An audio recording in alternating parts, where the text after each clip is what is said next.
ஏன்னா மக்களோட அடிமட்டம் என்ன, அவங்களுடைய வழி என்னங்கிறது எனக்கு தெரியுமா.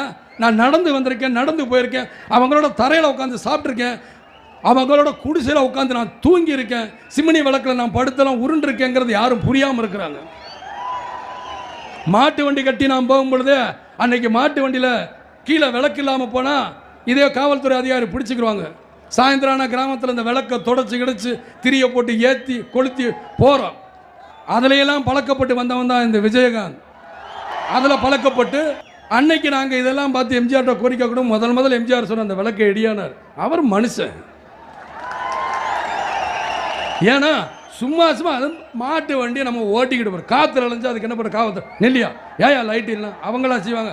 அவங்க மேலே மாட்டு வண்டி மேலே வச்சுட்டு ரோட்டை பார்த்து ஓட்டிக்கிட்டு கீழே அணைஞ்சு அது யாருக்கு தெரியும். இதை எடுத்து விட்டது எம்ஜிஆர். அவரை நான் நிச்சயமாக என்னுடைய குருவான அந்த புரட்சி தலைவரை நான் இன்னைக்கு நான்